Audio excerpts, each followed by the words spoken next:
Hey, Sophie here. Today we're talking about the healthiest beverage in the world. All right, so healthiest beverage in the world, because, I mean, seriously, what is it? Is it tea? Is it these health drinks that we see in the health food store now? These enhanced waters? No, the healthiest beverage in the world is just plain water. So in this video, I'm just going to go over the absolute basics to keep it so simple for you, because it's a matter, I mean, how sad is that drinking water has become very overcomplicated. So let's keep it really, really simple. I'm going to go over how much a day, filtered or not filtered, bottled or not bottled, alkaline, electrolyte, etc. I'm going to go through all of those, but I'm going to go through really, really quickly. All right, number one, is it better to buy bottled water, or is it better to drink water from your faucet or your tap? Well, the truth is that it's probably better to drink it from your tap or the faucet. So around about 33 to 35 brands of bottled water were tested, and they were no better, and in many cases even worse in quality and contaminants than basic tap water. Not only that, but bottled water, for the most part, is owned by giant conglomerate companies that make an enormous amount of money from taking water from aquifers and putting it in bottles, and those aquifers are basically free and they belong to everybody, and they put it in a plastic water bottle. Plastic one-use single plastic water bottles are horrible for the environment, and they charge you a pretty penny for it. So don't really want to do that. Or it's just tap water, which is put through reverse osmosis or purification, and you're charged a pretty penny for that to be put in a piece of plastic, which again is horrible for the environment.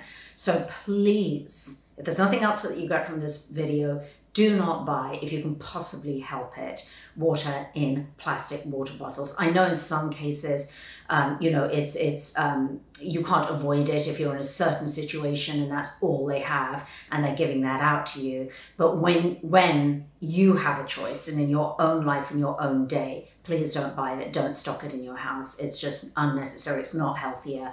And in fact, it's really, really unhealthy for the planet, and it costs you, it's expensive too.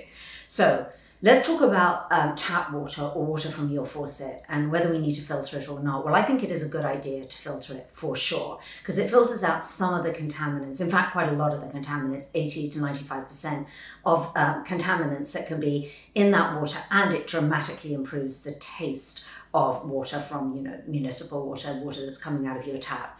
So which filter is better, which filtration system? Well, for most people, you're going to get your water from you'll have a filter in your fridge, or you'll use a filter pitcher jug. So water that's filtered through your fridge filters, for the most part, studies show that they filter out 95% of the contaminants, which is really, really great. Pitcher filters really vary depending on the brand. So without going into all of the different brands, it's 80 to 90% of the contaminants are filtered out. So that's pretty good in either of those cases. It's very, very important that you do change the filter. It's not just a marketing ploy. When the fridge shows that light saying change the filter, you need to change the filter. When, you know, whatever the notification is on your pitcher filter, same thing. Make sure that you change that filter. And so that's how to filter your water. Now, aside from that, there's also reverse osmosis, and there are whole home systems. I don't recommend reverse osmosis. It's really horrible for the environment, and it removes all trace minerals along with the contaminants.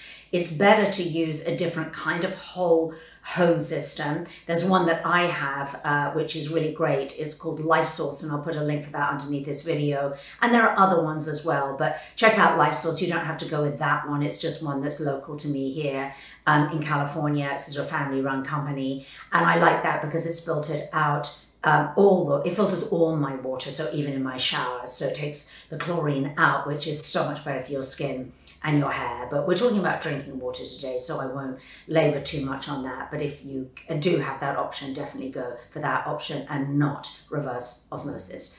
Okay, Let's talk about the next thing here, and this is how much water we should drink a day. Well, studies show that generally the optimum amount is 4 to 6 cups a day, 4 to 7 cups a day for women and 6 to 11 cups a day for men. Now, obviously, there's a lot of variables in that because it depends if it's really hot outside. Are you sweating?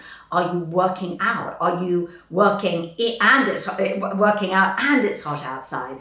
Obviously, you're going to need a lot more water if that is the case.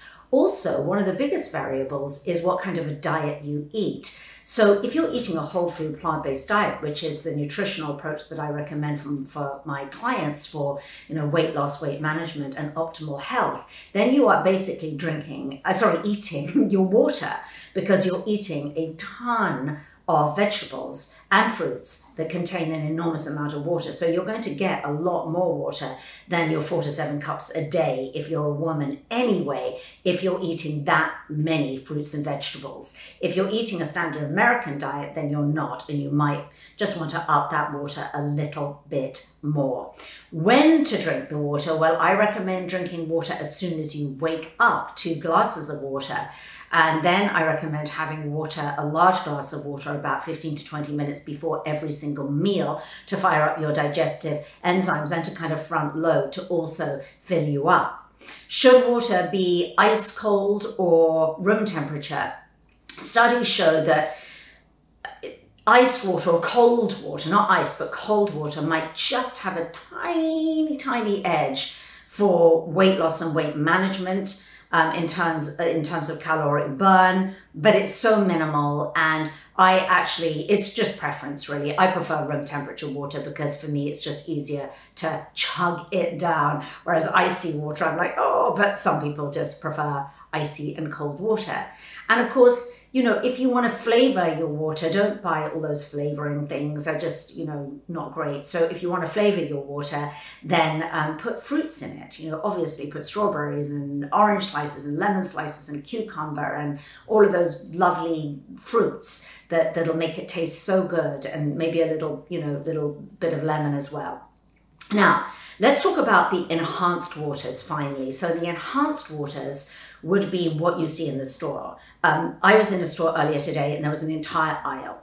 And this is a regular grocery store, and it was called enhanced waters. So enhanced waters can be everything from sports drinks to smart waters to vitamin waters to alkaline waters to electrolyte waters, ionized waters. Goodness knows what they're going to come up with next. It is ridiculous.